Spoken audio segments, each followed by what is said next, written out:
Salman Rushdie's life changed forever in 1989 when he had a fatwa slapped on him. The award-winning author has spent over 3 decades looking over his shoulder, going into hiding and later making public appearances.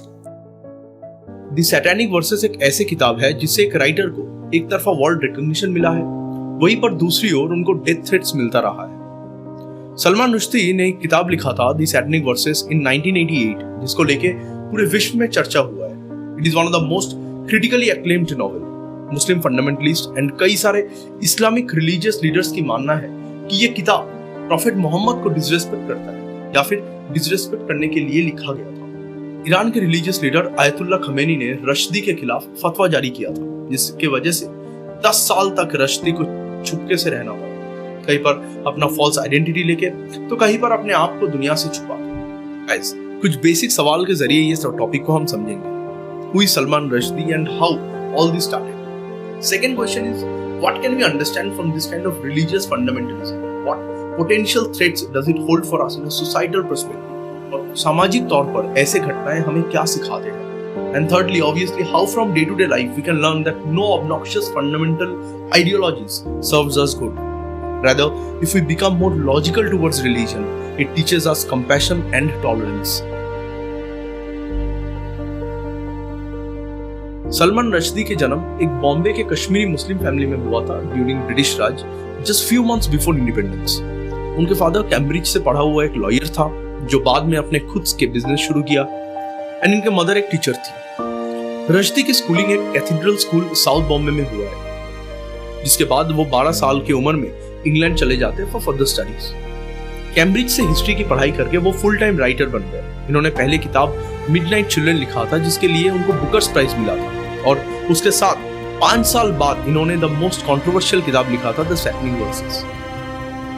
इस किताब को लेके इतना चर्चा हुआ है कि satanic verse के बाद रश्दी को करीबन 56 बार अपना एड्रेस चेंज करना पड़ा और 20 बार इनके ऊपर जान लेने की कोशिश किया गया है। ईरान ने उस वक्त इनके मौत के ऊपर $25,000 के इनाम रखा था, जो 10 साल बाद इन 1998 ईरान गवर्नमेंट पब्लिकली इसको रिपील करते हुए कहा कि ये ऐसे हत्या को सपोर्ट नहीं करते हैं।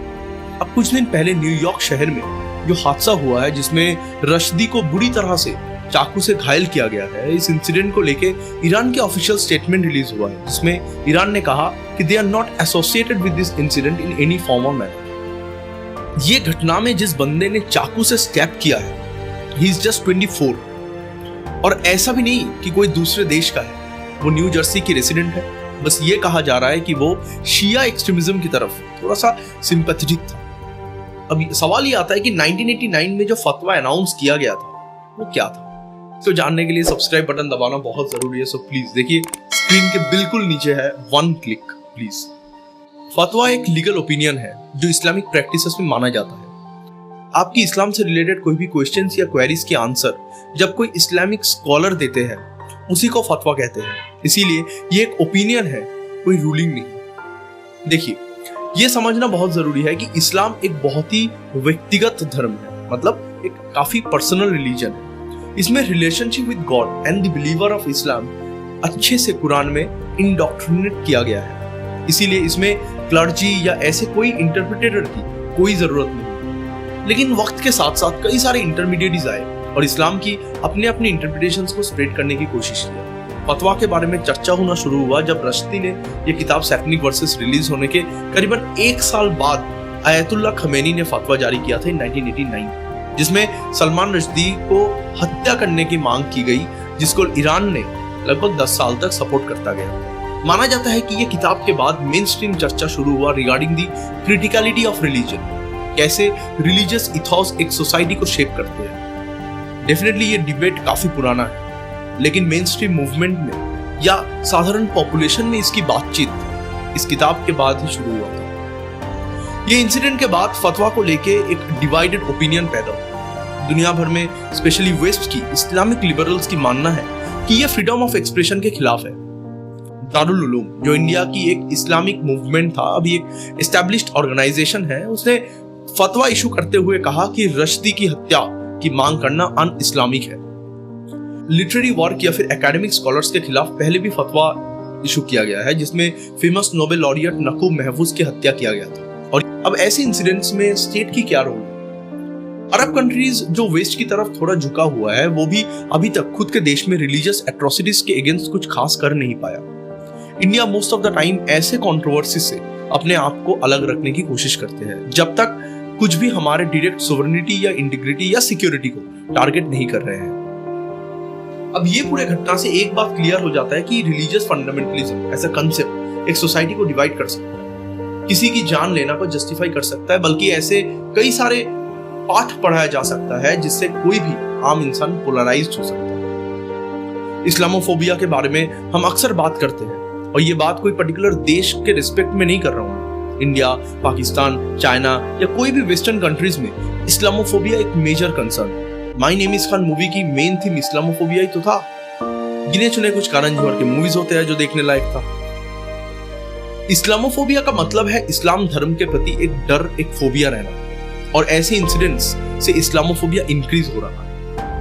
आज के डेट में जहां हम सबको रिलीजन से ऊपर आके सोचने की जरूरत है, क्योंकि रिसेंट थ्रेट्स जैसे कोविड-19, economic threats like rising global inflation, environmental crisis, ऐसे क्राइसिस धर्म से नहीं हो रहा है। जबकि हमें एक साथ बिना धर्म के काम करने की जरूरत है, वहीं पर एक फतवा जारी करके इतना स्ट्रॉन्ग तरीके से इंटर ग्लोबल सोसाइटी को डिस्टेबलाइज या डिस्टर्ब कर सकते हैं। जहां पर आज हमें freedom of expression and literary works को प्रोटेक्ट करने की जरूरत है, वहीं पर लिटरेरी वर्क के लिए किसी की हत्या किया जा रहा है।